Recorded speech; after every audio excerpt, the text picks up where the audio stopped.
We also encourage everyone to please ask questions about any of the content featured here today. So that the webinar can flow smoothly, we stick to the time allocated. We prefer to answer these questions at the end. However, please feel free to ask any of the questions as they occurred through to you.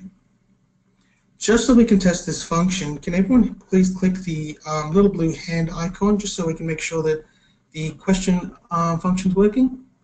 Thank you, Angelique. Thank you, Christine. Thank you, Matthew. Thank you, Melanie. Great, it looks like it's all working.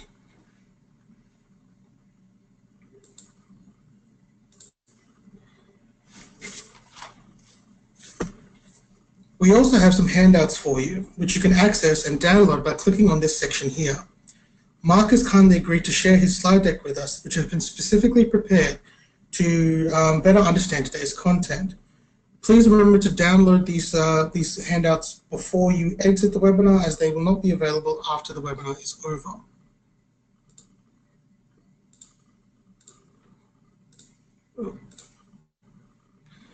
During the presentation, we will have the opportunity to engage with a few questions posed by our presenter. Click on the selection to submit a response to the poll question so that Mark can better understand your needs. So now it's time to bring on our presenter. Mark's passion is making performance management work. With over 17 years worth of experience, Mark knows that at least 8% of your budget goes into trying to manage poor performance. Over the course of his career, Mark has helped businesses reduce the time, effort, and cost human resource activities take by creating and implementing new HR strategies based on real-world experience in dealing with people. He is dedicated to helping both employers and employees maximize their output and ensure great performance is a result of a great work environment with great processes. So Mark, welcome to the webinar.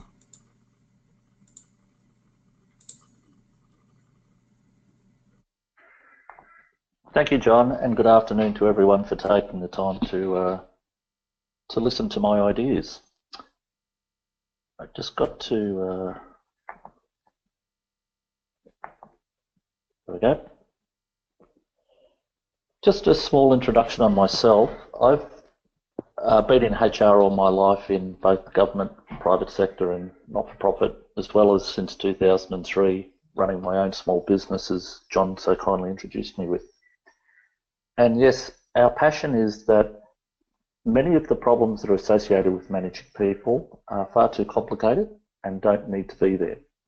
So today I'd like to cover six things. I'd like to just define HR so we all agree with what we're talking about. Talk about some myths around HR. Talk about processes as widgets, and I'll come back to that. Also, a concept that we use strongly called the 2% effect. I want to point out two practices as examples of what I'd like you to avoid. And finally, leave something positive and leave you with a bit of a plan and an overview, because John did mention strategy. So I'd like to leave you with a bit of a strategy as to how you might avoid many of the mistakes that occur in my profession. And just to get started, I'm going to push back to John and ask him to run our first poll. And it's just to give me an idea of the audience and where you're coming from. So John, could you take over and run that first poll, please?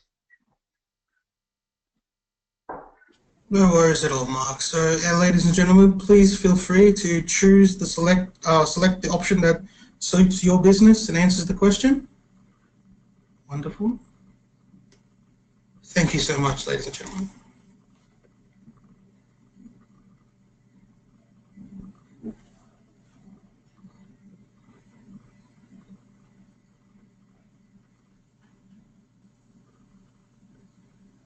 On for 10 more seconds. I think we nearly got 100%. So you haven't decided now. Lock it in quick. 3, 2, 1. Awesome. So Mark, it looks like less than. So how many employees? Less than 15 is about 65% of the room, and everyone else is about between 15 and 50. Excellent. I really. Yep. Yeah, I appreciate that, everybody. Thank you very much. It just allows me to tailor my presentation to that audience. There is a second poll that will also assist me, and John, if I could ask you to run that second poll now, please. Absolutely. So just like last time, ladies and gentlemen, select the one that best suits you.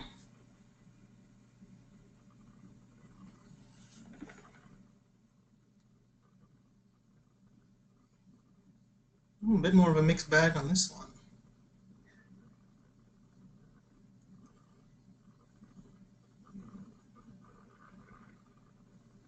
Okay.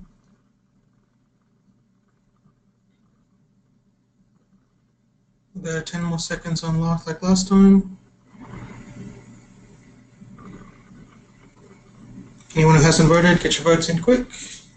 2, 1. Lovely.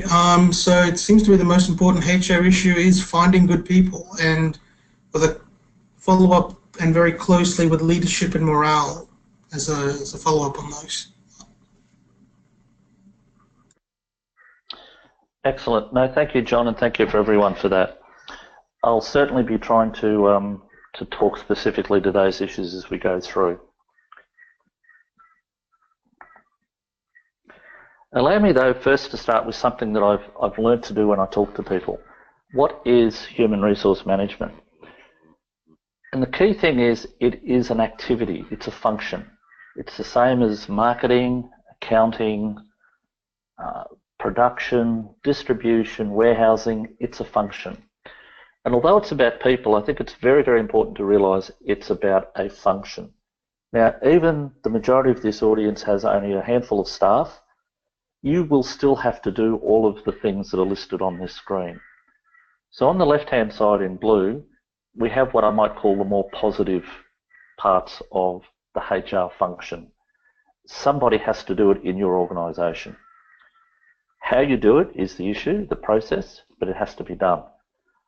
The list on the right-hand side of the screen, the red list, are clearly some of the things that are generally not so nice to do. But equally, they also have to be done. And if we're going to talk about morale and leadership, it is the combination of those two lists that's important. And it is not the policy that you have per se, but I will strongly emphasise today, it's the way you go about all of those activities that will have the biggest impact on morale and leadership. The elephant in the room, it's a nice picture I found somewhere, is that a lot of the HR processes, particularly in bigger business, and this is the lesson I'd like to share with you today, when HR becomes a department or a function in its own right and you put on a dedicated person, please understand that a lot of that person's time is about compliance. It's not about the more positive side of things. Very often it's not about building teams. So you've got to be very careful with the HR support that you get in your businesses to make sure that you don't go down the rabbit hole of you need lots of policies because it's a compliance-based activity. If you do that, you will end up making the same mistakes that many of my colleagues, and certainly most businesses make. And I'd like to share with you today some ways to avoid those. So let's look at the second activity that I said we'd mention, the myths of HR. The first myth actually is, and this is my professional body known as ARI, the Australian Human Resources Institute, have on their website that one of the functions of a HR person is to advocate for the employee. I totally disagree. You people run businesses, you manage businesses. Taking the views and points of view of people into account is important, but none of us are there just to look after everybody and all their problems and everything else about their lives. They are there to come to work and do a job. And if you start to get people in my profession that start saying, well, we're here for the people, you need to change this and this because the people are complaining, I don't necessarily connect that with good morale or good leadership. It is a distinction that we need to make that HR is not there purely to advocate for the employees. I argue we should be there to advocate for solving problems. Point two, ARI also argue that my profession and many of my colleagues are supposed to think like business people and have finance and accounting skills. Believe me, they don't. And I think that's incumbent upon us to understand if we combine the idea of compliance with a business case, we need to put pressure on the HR people that are supporting your businesses to not only just say, how's this going to reduce my risk, brackets compliance, but is the cost worth it? Is there a smarter way to do it? Can we achieve the same outcome with a better process? Because I'm telling you folks, most HR folk unfortunately don't think like business people and don't have financial and accounting skills. The third myth really comes from our legal profession. If any of you have had problems with staff over the years, and I'm sure some of you have, you've gone to a lawyer and they've said your policies weren't robust enough. So from the legal perspective, they argue that well-drafted policies are the bedrock of successfully addressing people problems. And successfully addressing people problems, as I will show you later on, has a direct connection between morale and leadership as well. The problem is that is a myth. You don't necessarily need a rack or a range or inches and inches in the old language of drafted policies. That is not the test if things go pear-shaped. The test when they go pear-shaped is how you manage the situation. And I'll share that with you a little later on. And finally, the fourth myth about HR. It's supposed to be scientific, apparently. But Pointy Head Manager from Dilbert has a different view.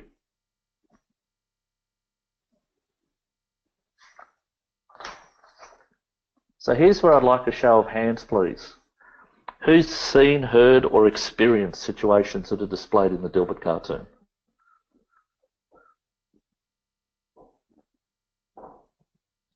John, how do we see the results from the hands up, please? So they'll be under the attendees. So we seem to have only two people, three people have experienced that kind of situation in the Dilbert cartoon, I think. Yeah. Excellent. Thank you to John and thank you for the audience. For those small number of people, I empathise with you, I understand. For the rest of you, the manager is not necessarily bad in the way that cartoon is portrayed. The point I want to make is that the manager is making a judgment based on a range of factors, including his personal experience. And he's also trying to mitigate his risk by creating a paper trail, as he says in that centre caption. So the challenge I want to put to you is that if anyone from HR land comes along and says that we're scientific and we know what we're doing, etc., that is not the key. The key is about judging and managing risk based on a lot of data and a lot of personal feeling. And we need to make sure that we understand and accept that statement.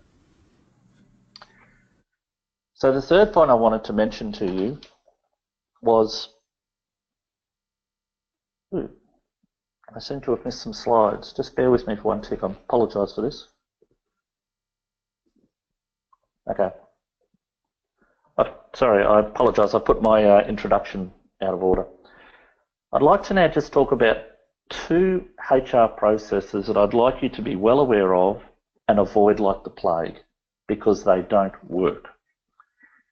For those of you that get big enough to have to start implementing some sort of staff feedback or performance review type process, this particular one is taken out of a textbook, which we teach our university students. As you can see, it's 29 steps, and 29 steps means, or 29 decision points, sorry, means 29 opportunities for someone to make a quote-unquote mistake. And of course, if you make a mistake, that's what lawyers and unions and people like that pick you up on. So if I was to say to you, I've got the world's best practice performance management system, it's going to improve morale, feedback to troops, demonstrate leadership. If I was to put this in place, I would be a snake oil salesman, and you should put me in jail because it doesn't work. And the worst part about it is, as you can see, there are 5 decision points where if you get it wrong, you have to go back and start again. I've had many people in government and corporate life tell me that that's pretty much the way their performance management process works. The trouble is, it doesn't work, everyone knows it doesn't work, and we need to come up with a different way of thinking about it. And that's what I want to share with you today is the mistakes that big businesses have made, because as some of you grow into those larger organisations, my argument today is I want you to avoid what we know doesn't work. This is a second document that I find quite amusing. It's actually from Fair Work Australia. It's a government issued document you can download from the hyperlink at the bottom. And it's supposedly a fair dismissal code. Now, my problem with this document is even though it's giving you some guidance, the guidance is after the event. So did you dismiss the person? Well, if you did, and you tick no to yes to question 3, it's too late. And this is the second problem that we have with HR. As well as putting in process to try to mitigate risk, we very often tell people after the event what they did wrong rather than help guide you before you make a decision and hopefully get it right. So a strong point I want to make today is be very, very careful about rushing in and taking some action, particularly if it's around your people management stuff. Because if you get it wrong, it's too late. It's done. And we need to learn how to manage the situation a little more proactively and avoid mistakes rather than picking up the mess. And I might just say before I move on, that your staff, and I know this factually, staff are looking for leadership from their senior management and business owners. They don't like the people that don't pull their weight. They don't like bad, clunky processes. They don't like menial jobs. And they're looking to you, the audience today, to show them a better way. And if you can do that, that's leadership and that's an improvement in morale. And that's all you guys need to do, seriously. So let me just give you one final warning before we go and move on to some good stuff. If you are in a position where you need to put on a new HR person for the first time, and you start to hear these 3 questions coming out of that person, you're in trouble. Because very often, and I must confess, I have done this. I have done this in a corporate life. I'm guilty. I apologise. The first thing that the HR person tends to do is say, you need to develop that comprehensive policy and process manual. And as I've already pointed out, I argue, no, you don't. It's an old-fashioned thinking. It's a thinking that doesn't actually add value, and it's a thinking that causes more trouble. The second thing that'll come, generally after about 2 or 3 months, is that person runs around and writes all these policies, and then they say we need to train everyone in them. Particularly bullying, harassment, discrimination. You know, we're seeing a lot of that in the media at the moment. And so the traditional solution is that bedrock of well-written policy that we mentioned, which I call a myth. Now we need to train everyone. And the third thing that'll happen to you as business owners and business managers is that your HR person will come back and say, look, I'm so busy, I can't get the job done, I need an assistant. So in my conversation about being proactive, I'm going to encourage you to think clearly about that list. And if you're going to recruit a new HR person, ask them those 3 questions. What's the first thing you're going to do if you come in here? And if they say, write your comprehensive HR policy, I would be warning you not to employ that person. If you accept them, they're going to say, all right, well, what's the second thing? And they say, we need to train everyone. That gives me confirmation that you shouldn't be employing that person. Because if you do, within 3 to 6 months, they'll be coming and asking you for extra staff. So please understand, it's not about the written policy that's important. As I'm going to demonstrate to you, the important thing is how you manage. And if you manage properly, you'll have better leadership and better morale, no question. So, sorry, that's just the confirmation. Don't employ anyone in HR, myself included, consultants, full-timers, part-timers, if they're going to just focus on writing your policies and train everyone in how to use policies. It's not where the value add is.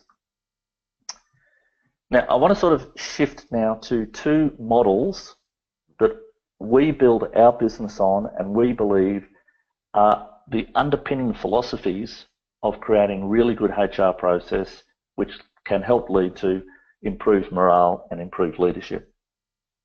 The first is by a chap named Ken Miller. Ken lives in America, and he wrote this book called We Don't Make Widgets.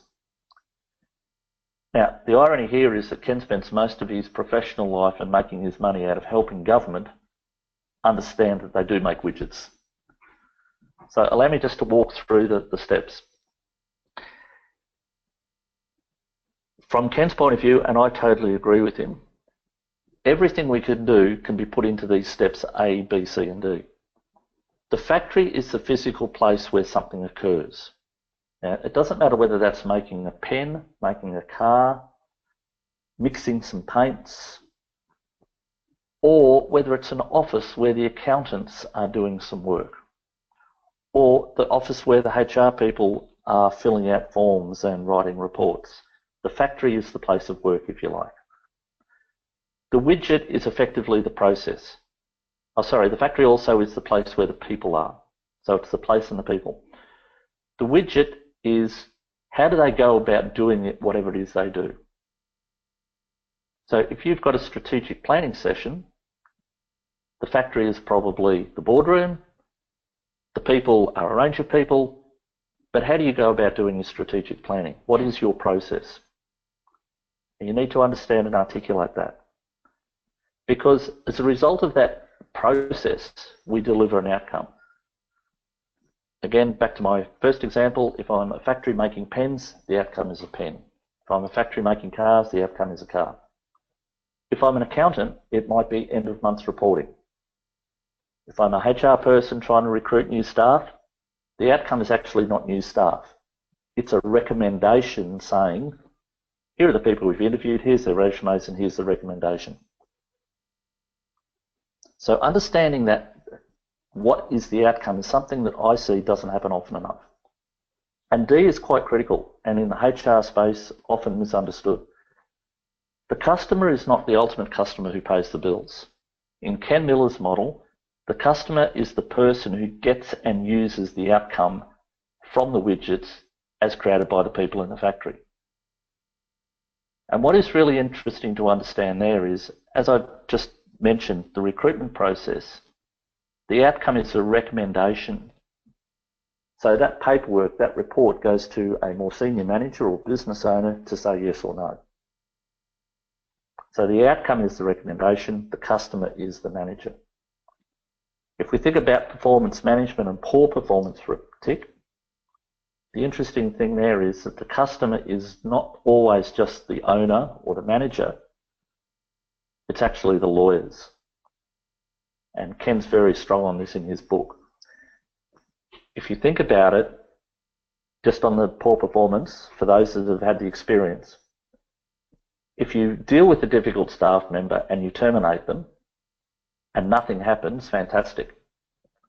But if you do terminate them and it goes a bit pear-shaped, you end up in court, and therefore all your paperwork, brackets step C, the outcome, goes to the lawyers. So if we haven't factored that in, if we haven't written our paperwork properly, if we haven't delivered the outcome in the right format, it doesn't help our case when we get to the lawyers. So I really ask you to think about your business in those 4 steps. The second factor that we talk about, oh sorry, I missed one question. I'd like another hands up question if I may. Can I ask you to hands up again if you agree that your processes should be thought of as widgets? Just yes or no, please. Put your hands up.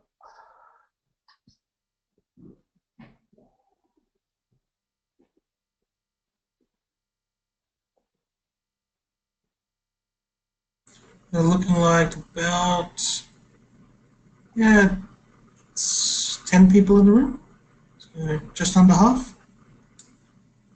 About half. That's actually about Ken's experience. He says that you get a lot of people that understand this quickly, but he still argues that for those of you that don't agree with me, he would argue that you need to think about it a bit further, and I'll just leave you with that to sort it out yourselves. The second principle that we like to look at and consider is this, what we call the 2% effect. So the 2% effect, as we define it, and you can see on the left-hand side, it's my colleague Diane, and in collaboration with myself, that put this book together. So the 2% effect, as you can read, is that we tend to create rules for the small percentage of people who break the rules. And that covers life. Road rules are a really good example, right? The prison system wouldn't exist if that small percentage of people didn't break the rules. But I'll ask you to look very closely at the unintended consequences. Now, if the small percentage of people are always going to break the rules, then Di and I challenge you to say, why do you need a comprehensive set of policies as distinct from a simple set of policies? Because they're going to break the rules anyway. And what do those complicated policies do? Unintended consequence number 2, they get in the way. And that is all the experience I have from corporate life and government. And that's what I'm going to ask you people to avoid. Be smarter. Come up with ways to get your policies down to simple rules rather than bureaucratic rules. And I'd like to just quote Di from the book. Nothing is more distracting or more off-putting in business than people behaving badly. Unfortunately, the 98% are generally too polite to say anything to these people. However, they're sitting there wishing you, their manager, would do something about them, and they can't understand why you don't. So if your concerns are around leadership and morale, again, your staff are looking to you for leadership and morale.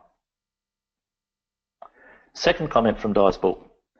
The poor behaviour of performers of the 2% also impact on the performer management of the rest of your organisation.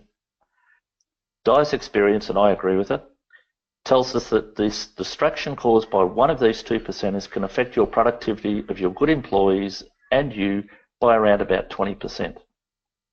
So John mentioned a number of 8% earlier on, and that comes from a richness of costs. And Di is also saying that 1/5 or 20% of your wages bill is not being used effectively because of a very, very small percentage of people. And we both believe that's something that we need to address. So let me give you 2 examples here, because they can both apply to small business as you're growing, although they both come out of corporate life. The first is the use of credit cards. A company that we worked with, their policy was quite literally use the credit cards, reasonably, as if it was your own personal business and you were spending money on your own personal business. It worked brilliantly for many years. Unfortunately, 2 people, as the organisation grew, 2 people spent some personal expenditure on their credit card.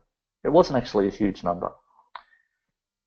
The traditional approach happened. The 2% effect cut in. The company introduced a whole bunch of complicated policies, took the credit cards off pretty much everybody, made you go and spend your own private money and claim it back. The irony is they had a turnover of the good people, and one of the comments you made today was finding good people. And the people that left were the good people. The people that remained behind were the 2 people that broke the rule. So my argument is that was a pretty dumb way to manage a small percentage of people who did the wrong thing. We need to learn how to manage them, not create the bureaucracy. The second one related to dress code, or uniforms and what to wear in the workplace. And it started with a new receptionist who was straight out of school, literally. She was 18. And she came to work wearing a slightly shorter skirt than the organisation, being fairly conventional and traditional, was used to. And they approached me and said, oh, we need a dress policy. And I said, why? So they told me because the new receptionist. I said, why don't you talk to her? Well, we don't have a policy that we can relate to. I said, yes, you do. I said, your policy is dress appropriately. And they went, yeah, we know that. But what's appropriate? I said, exactly. You're telling me that she's not dressed appropriately, but you're not telling her she's not dressed appropriately. Oh, so what do we do? So I literally had to coach this manager on how to have a conversation with a young lady who was excited as hell for getting her first job, and no one had told her that she just needed to wear a slightly longer skirt. Now, in this case, we did help them with that conversation. The lady was apologetic because she didn't know any better. They helped her sort of get a different wardrobe over the next, month or two, and nobody else got involved. No one else had to change anything. And that is what we need to be doing more of. So there's just two examples that I hope you see what we're talking about with the 2% effect. So my last hands up is, can you please put your hand up if you agree with the 2% effect as defined?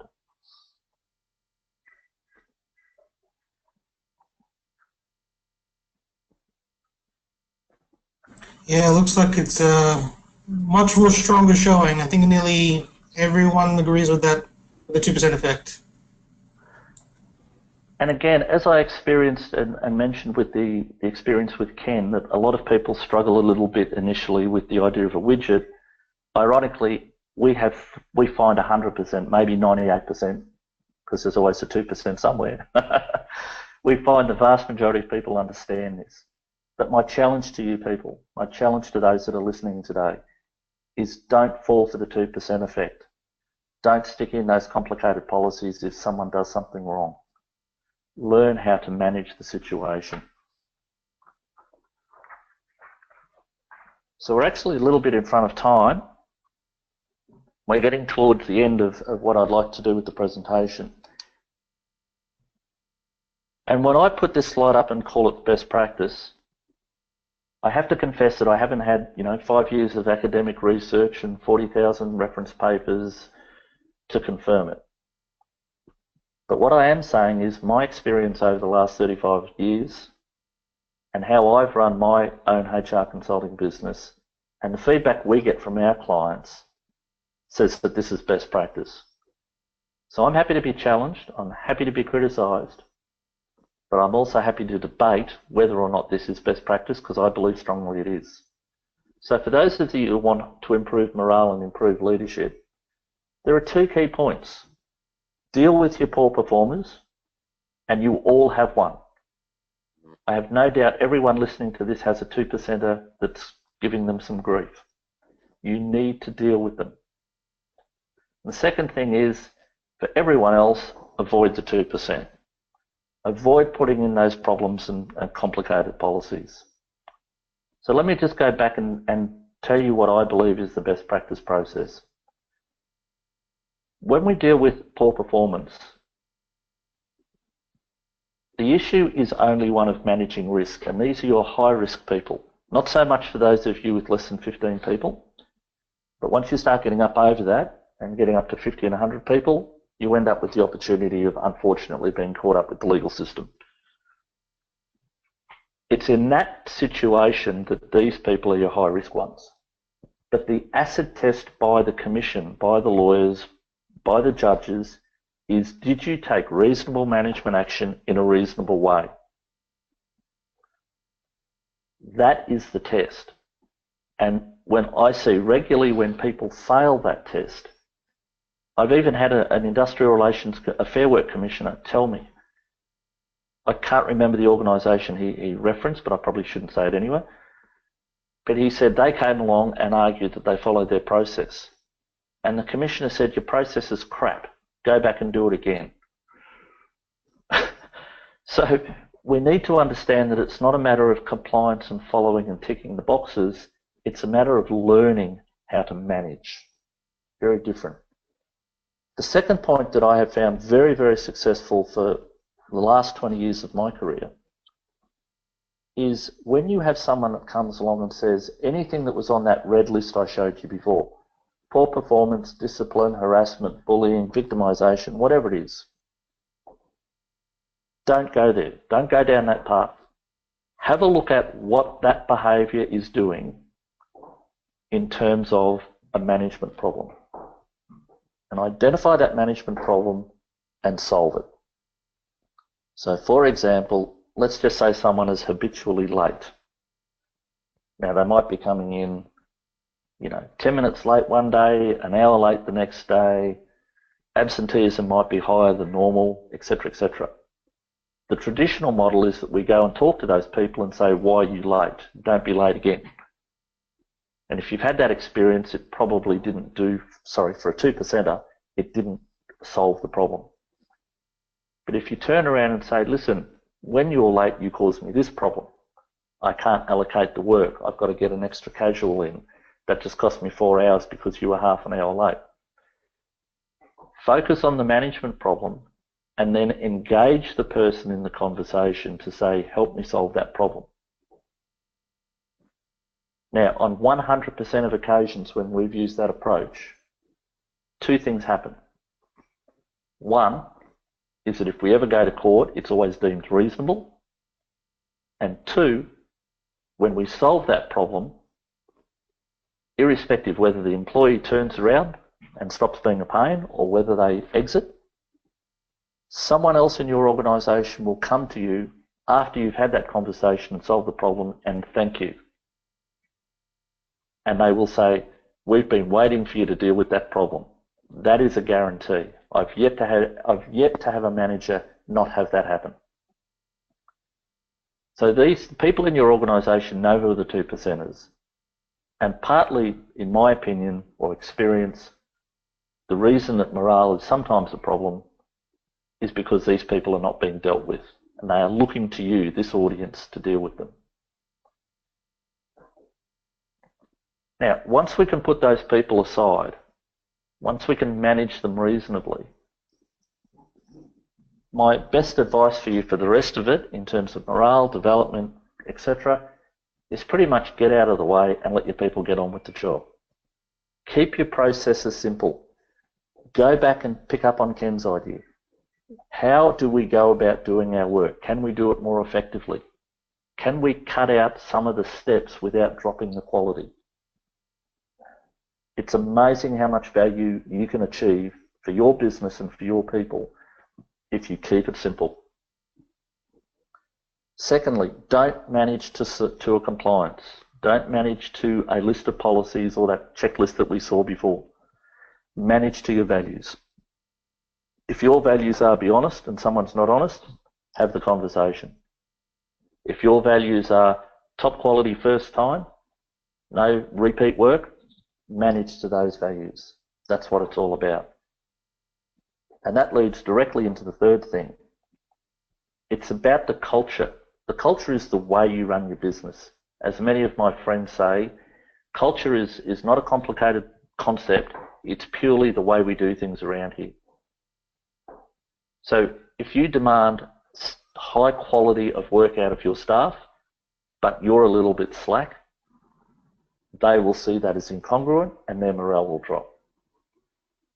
You need to walk the walk and talk the talk. And it's not about the paperwork and the forms. Those paperwork and those forms are actually part of a process for the lawyers when it goes pear-shaped. So, I want to finish, and we're a little early. But does this work? Because I've certainly been making some claims and sharing them with you. And I'd like to, though, leave you with some other people that we've worked with over the years about this idea of manage your 2%ers and streamline your processes. And here are the feedback that we're getting.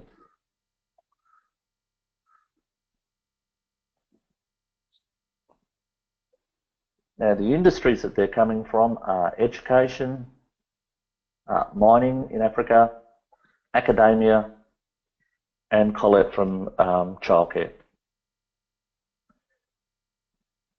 The reason that we've used those examples, and I'm going to finish here and then ask for any questions, is because when you're managing people, the issues are about the same, irrespective of your industry. There are nuances, but they're basically the same. And if you are going to learn a lesson from today, I ask you to learn the lesson that HR has grown up to become a little bit of a bureaucratic monster. And it's because of, I would argue, we don't understand Ken's model of widgets, and so we create complicated processes, and we tend to fall badly into the 2% effect, which you all said you understood and agreed with. So if you can avoid the 2% effect, and you can look at streamlining your processes and keeping it simple, you will very quickly have a measurable increase in morale and a recognition of the leadership that you're offering your organisations. So I'm going to thank you all for your time and for listening, and I'm going to hand back to John and ask if there are any questions that need to be answered. Champion, thank you so much for that, Mark. As we've been delivering workshops across Queensland, it seems to be that HR has been a contentious and highly requested issue that is really poorly understood and even more poorly executed. So to have that kind of insight into your wealth of experience is really appreciated. As you've mentioned, we do have some questions. I will encourage all of our attendees, if you do have any questions for Mark, please type them in. We will address as many as we can before 1 o'clock. We do have a few to start off with. So we've got one here from Travis who says, how can I ensure I always take, quote, reasonable management action in a reasonable way? Thank you, Travis. I should have covered that. I apologise. There's a very simple test I use, and it's kept me out of trouble and kept the people I refer to out of trouble for many years. And it goes like this. You've identified you have to have a difficult conversation with someone. Now, before you have that conversation, I would ask you to think of the following. Write down your conversation, write down your notes, get prepared, and then ask yourself, if this happened to me, if it was my boss having the conversation to me, would I think it's reasonable? And then I want you to do step 2. I want you to say, well, if it's not quite reasonable, what might a lawyer think in 6 months' time? Now, if you can pass those 2 tests, Travis, that's pretty much the best advice I can give you for what's reasonable managed in a reasonable way. It's not rocket science. Thank you. No worries. Taliesin here would like to ask, you said I shouldn't get a policy writer, or I shouldn't employ a policy writer, but don't I need these policies when the lawyers get involved? Talis, the answer is you need a policy. So let me give you a really good example.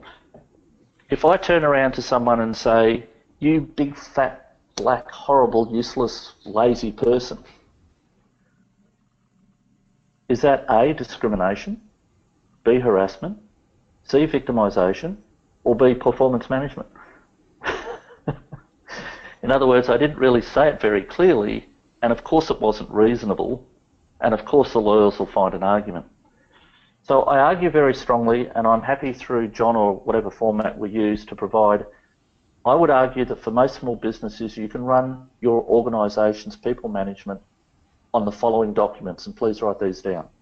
You clearly need some sort of job description, right? One page does most people. 2, you need some sort of employment contract. Again, a one pager, depending on your organisation, may be acceptable. 3, you need some sort of code of conduct. Now, I've mentioned run your organisation by values and culture. A code of conduct is a set of rules. If you have a Christian upbringing, it's the 10 Commandments, right? It's a set of rules. I find the Catholic thing with the 10 Commandments a classic because we have a set of rules, then we have a Bible that's about 1,000 pages long. Why don't we just follow the first set of 10 rules, right? Code of conduct, very simple. The next one, and I'm happy to share the next 2 with people, is what we call a governance policy, which basically says if there's a problem, here's the steps that we'll use to manage it. And the last document is a governance review policy, which basically just says if someone's not happy with the way we managed it, Here's a second step that we'll put in place to get an independent view. 20 years of experience tells me pretty much that's all you need to manage your people in your organisation. Full stop. So tell us, I'm happy to talk about that one-on-one later through John or whatever, but to the audience, keep it simple. Governance policy and a governance review policy is about all you need. Champion.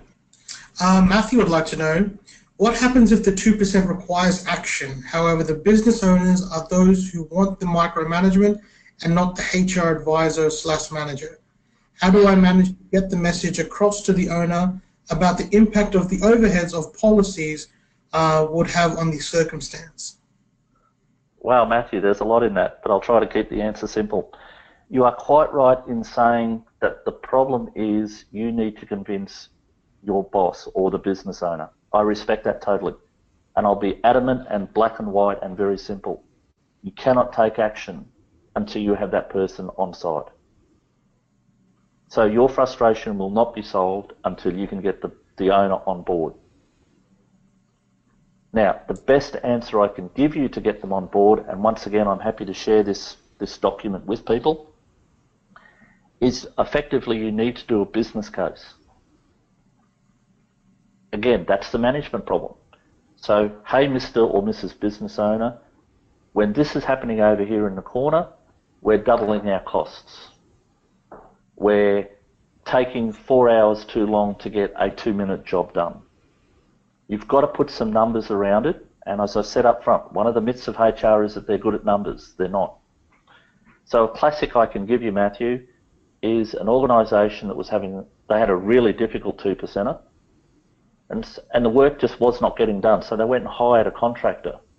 So all of a sudden, the organisation is paying for this person to run around and cause havoc while they paid the same amount of money to a contractor to do the job.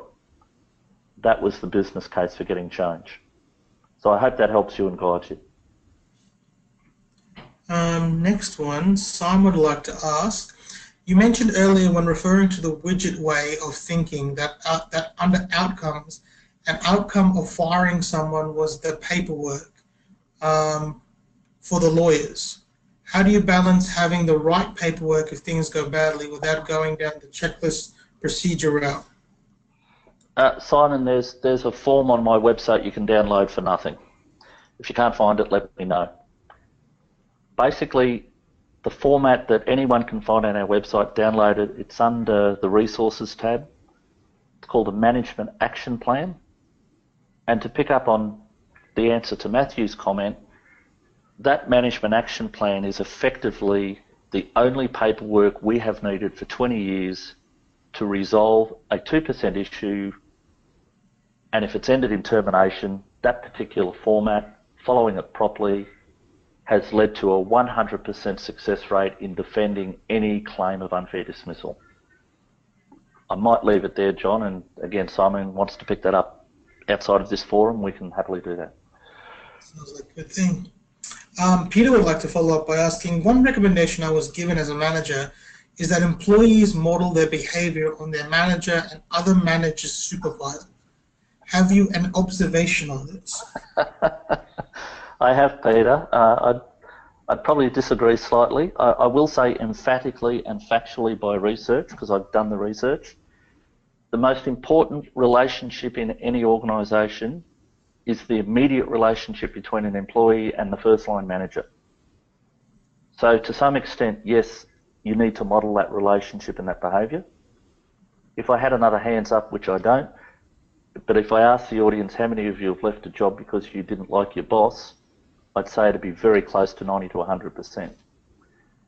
So, Peter, the issue to me is, yes, you need to model your behaviour, but it's not a global thing. You know, you can have good managers and bad managers and good people and bad people. The other comment I'd make, because it relates to Peter's comment, is that I would argue that pretty much every 2% you have in your organisations right now, they are actually not poor performers. And what I mean by that is they are capable of doing their job. I would argue they're probably disengaged. I would argue that you need, and again, back to the widget model, if you're trying to manage poor performance, but actually the problem is they're disengaged, then by definition you're in the wrong game. So we need to be very, very clear about, I'm sorry I'm going around in circles a bit, Peter, but we need to be clear about how we're going about the process, much more than,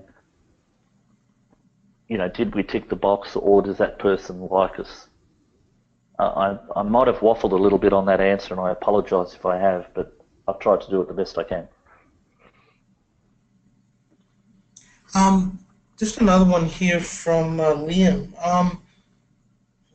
Trying to distill this out. Based on your talk, it appears that HR seems to be more an action of culture more than policy. Does HR exist to protect employees or the company? Liam, thank you very much for the question. It's actually a really critical question that big business and my profession debate regularly. And I have an adamant, and I've put it up already as one of the myths. HR people are paid by the organisation. Now that doesn't mean they should always say the organisation is right, but it equally doesn't mean that they should always say the organisation is wrong. So again, if we understand the 2%ers, and you've all said you do, then those people are the ones with the loud mouths, the squeaky doors, all those cliches.